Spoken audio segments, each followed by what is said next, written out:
और ऊपर से गिरने के करीब है। तो और देखिए तमाम जगहों पे जो है पीपल के दरख्त तमाम दीवारों पे आ गया है। देखिए इस दीवार पे भी आप रूम में देख सकते हैं, क्योंकि इसकी सफाई नहीं हो रही है, इसको देखभाल या इनका अब जगह देख लीजिए। अगर बिहार गवर्नमेंट इन तमाम चीज़ों को बचा ले और इन्हीं चीज़ों को लाइब्रेरी में कन्वर्ट कर दे, अच्छे स्कूल में कन्वर्ट कर दे, या फिर जो है इसमें म्यूज़ियम में कन्वर्ट कर दे, तो ये चीज़ें आने वाले लोगों के लिए भी और जो आज हैं उन तमाम को जानने में, अपने पूर्वजों के बारे में अच्छा लगेगा और उन्हें खुशी होगी कि हमारे पूर्वज जो है ऐसा बना के गए।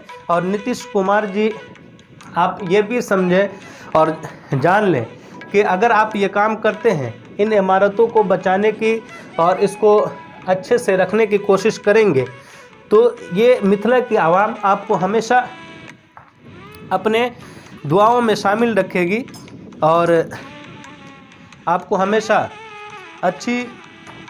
देखिए ये था, मेरा ख्याल है कि ये ख़जाना उजाना रखने के लिए जो बॉक्स बना करता था वो बॉक्स है। तो ये बॉक्स की लकड़ी है जो आज बिल्कुल ख़राब है। ये लालटेन हुआ करता था किसी ज़माने में, और आप देख लीजिए मैंने अपनी लाइफ में पहली मर्तबा ये देखा है। और ये चीज़ें हकीकत में बचाई जा सकती हैं, इनको फिर से दुरुस्त किया जा सकता है।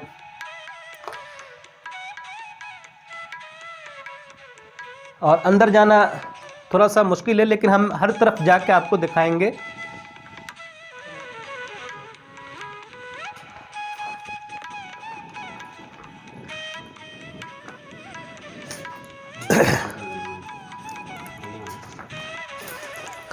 तो इन जगहों पे देखिए यूँ तो सबका आना ज़रा सा जो है, आप आइए आहिस्ता आहिस्ता आहिस्ता आहिस्ता, क्योंकि पता नहीं कौन सी इमारत कितनी जगह से कटी फटी है। और ये रहा आपको सीढ़ी। तो हम जाएंगे, लेकिन हर तरफ पहले देख ले। कैमरा पर्सन को भी हम कहेंगे कि आप अपने आसपास किसी भी जगह जाने से पहले उस जगह को देख ले अच्छे से, फिर आगे कदम रखें। ये रहा सीढ़ी और ये रहा टॉयलेट। देखिए हम टॉयलेट के बारे में कभी सुना करते थे, लेकिन आज हमने देख लिया। और इसमें लग रहा है कि ये शीट अभी पिछले कई सालों में बैठा दिया गया हो, लेकिन ये शीट ऐसा नहीं हुआ करता था। ये कुछ और अंदाज के रहे होंगे। ये शीट लग रहा बाद में बैठाया है, लेकिन आप चीज़ें देखिए और समझिए। हम ऊपर भी जाने की कोशिश करेंगे। हम ऊपर जाना चाह रहे थे, लेकिन बहुत ज़्यादा चमगादड़ की वजह से, चमगादड़ हम लोगों पे बार बार हमला कर रहा है। चमगादड़ जो है चेहरे पे आगे काट रहा था, तो इसकी वजह से हम आपको ऊपर की जो है इमारत नहीं दिखा पाए। लेकिन आइंदा कभी हम कोशिश करेंगे, क्योंकि आज हमारे पास रोशनी ज़्यादा नहीं थी, इसलिए हम जो है ज़्यादा चीज़ें नहीं। आइए हम उनके वंशज जो आज भी हमारे दरमियान में हैं और उनसे कुछ चीज़ें जानने की कोशिश करेंगे, क्योंकि चीज़ें जानने से, समझने से हमें भी और आपको भी, हर एक को जो है अपने पूर्वजों के बारे में और अपने आप को ये एहसास होता है कि उन लोगों ने बड़ी खून पसीने से ये इन तमाम जगहों को सींचा था। आप देख लीजिए ये चीज़ें अभी पिछले कुछ सालों में ये बाउंड्री टूटी है। यहाँ पे पहले बाउंड्री हुआ करता था पूरे में, ये बाउंड्री अभी टूट गई है और ये गिरी हुई थी पहले से, लेकिन आहिस्ता आहिस्ता गिरते गिरते पूरे ख़राब होने की वजह से इन सारे बाउंड्री को तोड़ के ख़त्म कर दिया गया। लेकिन यहाँ बाउंड्री हुआ करती थी आसपास में। और यहाँ सामने आप देख रहे हैं कि शायद एक तालाब है। की हाल समाचार आ के ये हमारे दरमियान में जो है, ये दरभंगा महाराज के ही वंशज में से एक हैं और ये आज यहाँ रह रहे हैं, क्योंकि तमाम जगह जो जिस जगह भी गए हर जगह हमने खाली पाया। लेकिन बिहनगर में आप जब आएंगे, मधुबनी बिहनगर, मधुबनी से मात्र 12-15 किलोमीटर की दूरी पे बिहनगर गांव है। यहाँ जब आएंगे तो उनके वंशज में से एक ही यहीं आपको आबाद मिलेंगे। बाकी जगह जो आपको रांटी में है या मधुबनी में है या राजनगर में है या अन्य किसी दूसरे जगह पे, वो जगह आपको खाली मिलेंगी। दरभंगा में चले जाइए, पटना में चले जाइए, सब जगह खाली हैं। लेकिन उनके वंशज आज भी बीनगर बिरौल पंचायत में, जिनका ब्लॉक पड़ता है पंडौल, वो यहाँ रह रहे हैं, निवास कर रहे हैं। तो हम उनसे जानने की कोशिश करेंगे। सबसे पहले क्या नाम हुआ आपका? नंदेश्वर सिंह। नंदेश्वर सिंह। तो आप यहाँ जो है शुरू से ही रह रहे हैं दरभंगा? हाँ, हम यहाँ शुरू से रह रहे हैं। शुरू से। हाँ। तो आप ये बता सकते हैं कि ये इमारतें जो आपके पीछे खड़ी हैं, और इसमें आप, मेरा ख्याल है कि आप कुछ दिन रहे भी हैं, इनको किसने बनाया था? एक रदेश्वर सिंह। राजेश्वर सिंह। एक रदेश्वर सिंह बनाए एक थे। रदेश्वर सिंह। हाँ, वो आपके कौन थे? हमारे परदादा थे। अच्छा, इनके परदादा थे। आप यहाँ आज जो रह रहे हैं, तो ये इमारतें गिरती जा रही हैं। क्या कभी आपने बिहार गवर्नमेंट को या किसी डीएम? ये स्मारक नहीं तो रहने वाला घर है, इसलिए ये तो स्मारक है नहीं कि हम बिहार सरकार को कहते। अच्छा, ये रहने वाला आपका घर था? ये इनका पर्सनली घर था जिसमें ये रह रहे थे, इसलिए ये इनका नहीं है। बिल्कुल बिल्कुल। तो जिसमें ये रह रहे थे, तो इसमें किसी को लेटर देने की ज़रूरत ही नहीं।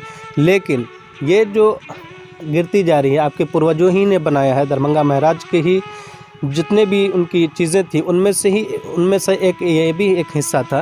तो आप इनको बचाने की कोशिश करेंगे?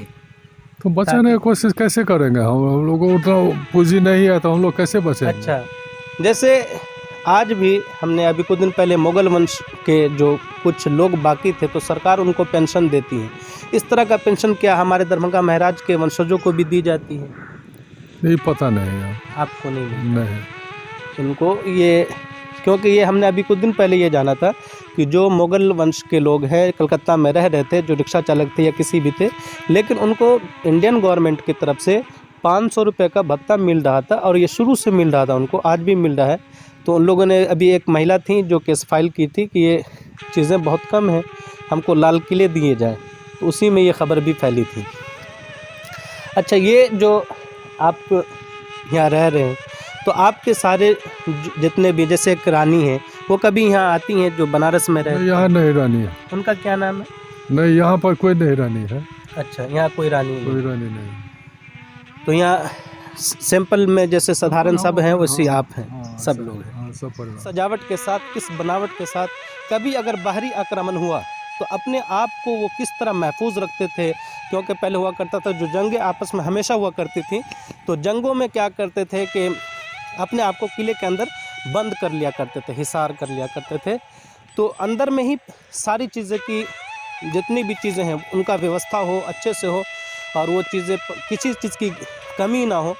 तो यहाँ पे आपको दाना रखने के लिए छोटी छोटी जगह थी, और सामान रखने के लिए, उन चीज़ों को जमा करने के लिए, ताकि लोग जो भी इस प्रांत के आसपास के लोग हैं, वो इस किले में आ सके और अपने आप को महफूज कर सके। तो ये सब चीज़ें थीं।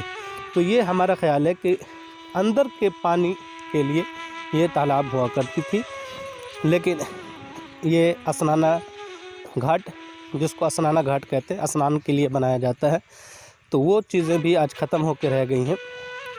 आखिर में इसकी जो हमने बताया कि बाउंड्री हुआ करती थी, उसके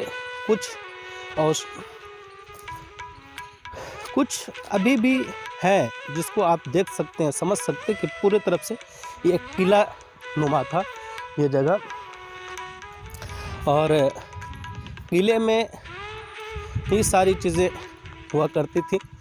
ये किला आज हमारे दरमियान में बहुत बुरी हालत में है। ये गर्चे इनकी पर्सनल प्रॉपर्टी में आता है, लेकिन अगर ये खुद चाहे तो, या बिहार गवर्नमेंट चाहे, इनसे बात करके, तो इनको म्यूज़ियम में कन्वर्ट किया जा सकता है। देखिए, वो जो बाउंड्री हमने बताया था, वो ये है। हम अपने कैमरा पर्सन कमाल हसन को कहेंगे कि वो करीब से दिखाएं इन चीज़ों को, कि ये पूरी चीज़ें जो है, ये दीवार थी बाउंड्री की, और ऐसा ही हर तरफ था, लेकिन तोड़ के ख़त्म कर दे। ये जगह जहाँ हम खड़े हैं, ये अनाज रखने के लिए बना हुआ था, घर था, अनाज जहाँ पे गल्ला स्टोर कर सके। जैसे आप देखते होंगे गोल घर को, कि वो फसल को, क्योंकि मिथिला एक ऐसा क्षेत्र है जहाँ अभी भी और पहले भी बहुत अच्छी धान की खेती हुआ करती थी, गेहूं की खेती हुआ करती थी, दाल की खेती बहुत अच्छे अंदाज में हुआ करती थी। तो जो टैक्स के गल्ला हों उनको स्टोर करने के लिए अंदर में बहुत से जगह बनाए गए थे, ये जगह, लेकिन पिछले 1-2 सालों में ये सारी चीज़ें ख़त्म हो गई, टूट गई, फूट गई, अब कुछ बाकी नहीं है कहते हैं।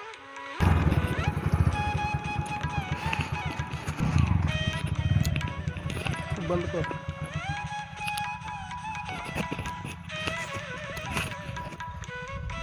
आपको हम इस इमारत का बाहर से हिस्सा दिखाते हुए जा रहे हैं, और सबसे इम्पोर्टेंट चीज़ आखिरी में आपको हम वो दिखा रहे हैं, वो तालाब जिसमें खुद महाराज कभी नहाया करते थे जब कभी वो मिथिला के इस इलाके में आते, क्योंकि आप जानते दरभंगा राज्य की स्थापना के बाद इसको मधुबनी राज से ज़्यादा जाने लगा लोग, क्योंकि मधुबनी में इनकी अच्छी खासी प्रॉपर्टी हो गई थी, अच्छे खासी इमारतें हो गई थी, तो मधुबनी से इनको ज़्यादा जाने लगा। और जो आप मिथिला पेंटिंग सुनते हैं ये इन्हीं के शासनकाल में शुरू हुआ था। मिथिला पेंटिंग यहाँ के जो मतलब असल लोग थे, असल यहाँ के जो वासी हुआ करते थे, वो शादी के मौक़ों पे, खुशी के मौक़ों पे, अपने घरों में, अपने घर के बाहर की दीवारों पे और जगह जगह पे एक पेंट किया करते थे, जिसमें वो अपनी संस्कृति को, अपनी तहज़ीब को, अपने कल्चर को, अपने तमद्दुन को दिखाते थे। मिथिला पेंटिंग की जो सबसे ज़्यादा तरक्की किया, मिथिला पेंटिंग अपने आप में जो तरक्की किया है वो इसी राज्य में, जब दरभंगा महाराज इस पूरे प्रांत को के शासन को अपने हाथ में लिया, तो साथ में ये मिथिला की तमाम चीज़ों को लिया। मिथिला पेंटिंग को उन्होंने बहुत बढ़ावा दिया, और इनके ऊपरी इमारत में जो हम अंदर नहीं जा पाए हैं क्योंकि चमगादड़ काफ़ी था और परिंदों ने अपना घोंसला बना लिया, तो अंदर दिखाते कि बाकायदा एक रूम में जो उनका लिविंग रूम था उसमें बहुत अच्छे अंदाज में उन्होंने पेंटिंग करा रखा है, और आज भी वो चीज़ें बाकी हैं। अब हम आ गए हैं वो जगह पे जिसको एक बार हम कहेंगे यहाँ से जो है आप हमारे मिथिला में त्यौहार बहुत धूमधाम से मनाया जाता है, और हर त्यौहार में जैसे कि छठ पूजा हुआ, नहाने की ज़रूरत होती है और तालाब में ही खड़े होकर सारे कर्म किए जाते हैं। तो ये तालाब है, और देख लीजिए इसके स्ट्रक्चर से कि आज भी ये इसी अंदाज में है, और छठ पूजा यहाँ बहुत धूमधाम से मनाते हैं। आप देखिए, हम कहेंगे करीब से दिखाएं इस स्ट्रक्चर को कि तालाब के पास छठ पूजा आज भी होता है और पहले भी हुआ करता था। दरभंगा महाराज की जो सबसे बड़ी बात ये थी कि वो कभी भी अपने आप को ऐसा शासक नहीं समझते थे जो लोगों को विनाश के लिए मजबूर करे, जो उनको परेशान करे, नहीं। वो बहुत ही फ्रेंडली माइंड के थे, बहुत दोस्ती ख्याल के थे। उनके जहन में हमेशा आवाम की मोहब्बत और दर्द हुआ करता था। हाँ, लेकिन बाद में एक ऐसा भी शासक आया है जो काफ़ी सख्त माइंड का था, और उनके बारे में बहुत प्रसिद्ध है इस इलाके में कि इस रास्ते से, जिस रास्ते पर भी हम थे, कोई भी चप्पल या जूता पहन के नहीं चल सकता था। अब ये आज आपको ये बातें थोड़ी सी अजीब लगेगी, लेकिन जब कभी यहाँ जो है आपको मतलब राजतंत्र था, तो ये चीज़ें आम सामान्य बात थी, कोई बड़ी बात नहीं थी। और ये सारी चीज़ें घाट आप देख रहे हैं टूट फूट गई हैं। हम कहेंगे इधर भी दिखा दें। देखने के लिए शुक्रिया, थैंक यू।